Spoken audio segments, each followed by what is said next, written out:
받고 조용히 사라져 주실래요? 50년을 침묵으로만 살았습니다. 그게 제 캡시예요. 50년 재벌의 그림자가 되어 살았던 한 남자. 모든 것을 지킨 그는 정년 하루 전 한 장의 백지 수표를 받았다. 조용히 사라지세요. 당신은 이제 우리 가문의 위험한 증인일 뿐입니다. 50년의 헌신은 배신이 되고 거부할 수 없는 위협에 쫓긴다. 그러나 그 남자는 알고 있었다. 세상이 모르는 비밀을 숨겨진 혼외자와 회장 부인의 진짜 유언장 법정에 펼쳐지는 운명의 반전. 50년 묵묵히 지킨 약속이 정의로 피어난다. 만복, 올해 72살이다. 그는 대한민국 최고 재벌 성진그룹의 최덕수 회장 전용 운전기사였다. 50년 반 100년을 한 사람의 옆자리에 앉아 있었다. 새벽 5시. 정해진 시간에 저택 앞에 차를 대고 기다렸다. 성진타워 부사장실. 회장의 해외 출장. 그리고 이름을 붙일 수 없는 비밀스러운 장소들. 만복은 손잡이를 잡고 문을 열어주고 시동을 걸고 침묵 속에서 길을 나왔다. 50년 동안 한 번도 안녕하세요라는 인사 이상으로 말을 붙이지 않았다.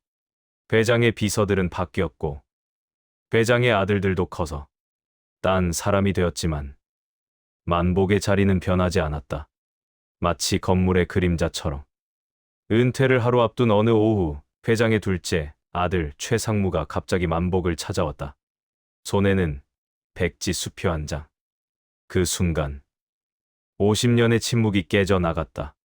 기사님, 50년이셨으니까 이 정도면 괜찮으실 것 같은데요. 받고 조용히 사라져 주실래요? 아버지께 헌신하신 건 알지만 당신은 이제 우리 가문의 위험한 증인일 뿐이거든요.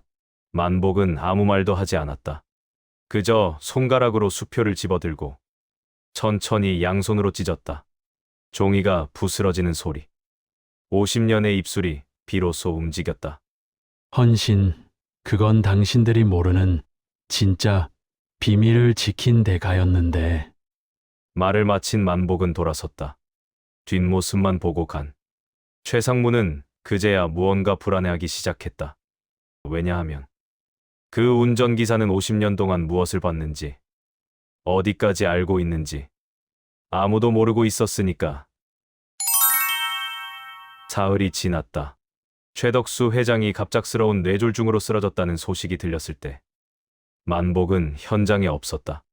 은퇴 서류를 정리하고 있던 작은 방에서 그 소식을 라디오로 들었다.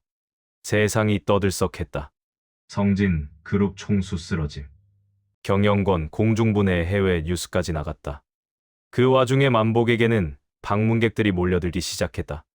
장남 최전무, 그리고 전에 백지 수표를 던졌던 차남 최상무. 이번엔 전혀 다른 목소리로 다가왔다. 기사님 아버지가 의식이 없으신 상황이잖아요. 우리가 알아야 할 게 있을 것 같습니다. 50년을 아버지 옆에 계셨으니까 아버지가 평소에 어떤 말씀을 하셨는지, 특히 재산 관련해서. 맞습니다, 형의 말이. 우리가 궁금한 게 예를 들면 아버지가 어떤 특별한 사람을 자주 만나셨다거나 그런 비밀스러운 만남들이 있으셨는지요? 그들의 눈빛이 다르고 목소리, 톤도 달랐다. 이제 만복은 증인이 아니라 거래 상대가 되어 있었다. 며칠 뒤 더 직접적인 통보가 날아왔다. 만복의 작은 보금자리 50년을 일한 후 묵묵히 돌아갈 그것마저 재단 명의로 회수한다는 내용. 그것도 즉시. 50년의 헌신이 하루아침에 길거리로 내몰렸다. 한 남자의 삶이 종이 한 장으로 소멸했다. 그날 밤 만복은 자신이 오래전부터 감춰두었던 낡은 가죽 지갑을 꺼냈다. 50년 전 최 회장의 부인이 은밀히 만복에게 건넨 것. 언젠가 진실이 필요할 때 이것이 현우를 지켜줄 거예요. 약속이에요. 그 말과 함께 지갑을 열었다. 노란 종이 변호사 도장이 찍힌 서명.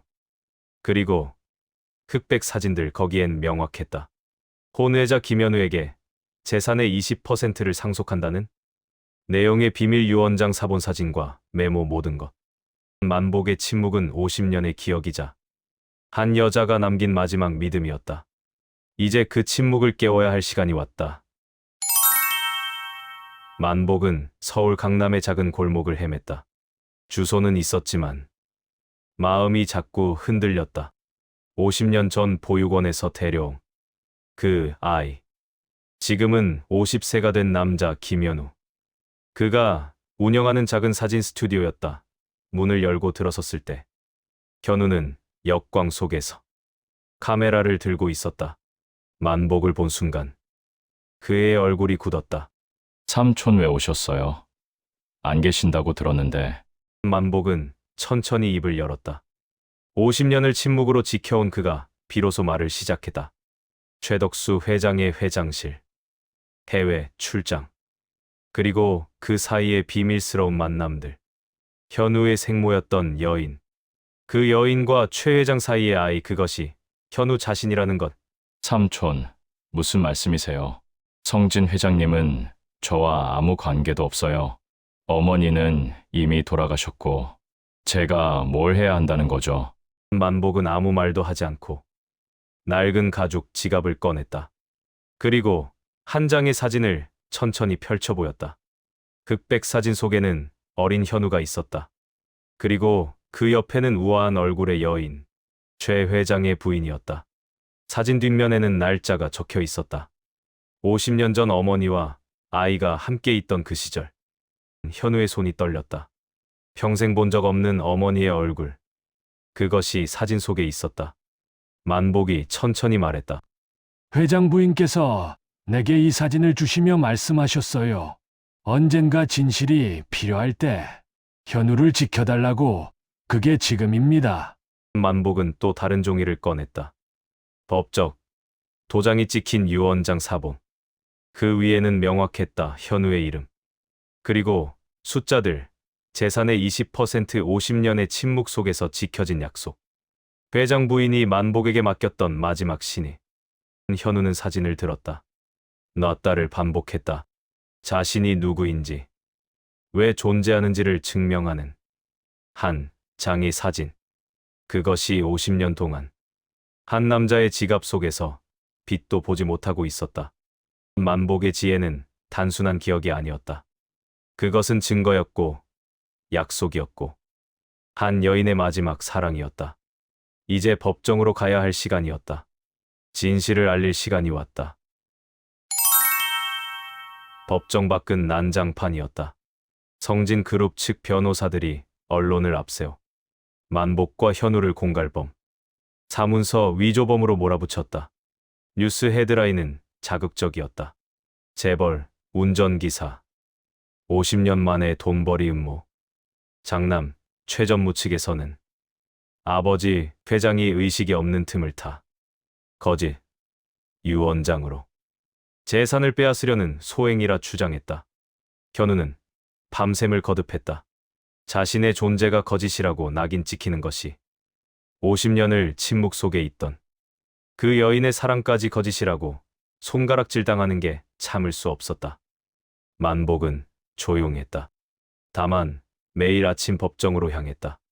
재판 10번째 날 장남 측 변호사는 만복을 증인석에 세웠다. 그 순간이 왔다. 변호사는 날카로운 목소리로 외쳤다. 김만복 씨, 50년 동안 운전기사로 살았습니다. 재벌가의 거대한 돈이 눈앞에 떨어졌을 때 당신은 그것을 외면할 사람입니까? 회장 부인의 이름을 팔아서라도 돈을 움켜쥐고 싶었던 거 아닙니까? 인정하십시오.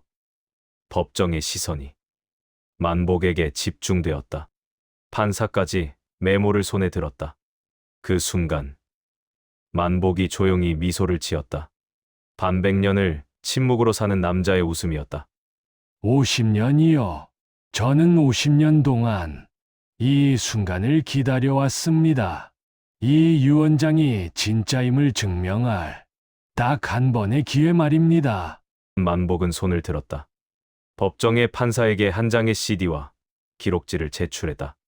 그것은 회장 부인이 유언장을 작성했던 특정 날짜, 특정 시간에 만복이 운전했던 차량의 블랙박스 기록 사본이었다. 재생 버튼이 눌렸다. 스피커에서 흘러나오는 음성. 회장 부인의 목소리였다. 청소년기 같은 순진함이 이제는 어머니의 무게감으로 변해 있었다. 그리고 변호사의 목소리, 유언장에 서명하는 순간의 소리, 이 펜 끝이 종이를 긋는 소리까지. 고스란히 법정 안의 모든 것이 멈춰섰다. 그 목소리 속에는 거짓이 없었다. 50년 전의 그 순간이 블랙박스에 기록되어 있었다. 장남 측 변호사의 얼굴이 창백해졌다. 변호사는 반박할 수 없었다. 50년의 침묵이 한 남자의 지혜가 블랙박스라는 증거로 부활했다. 판사는 고개를 들고 만복을 바라봤다. 증거가 명확합니다. 이 기록은 유언장의 합법성을 완전히 입증합니다.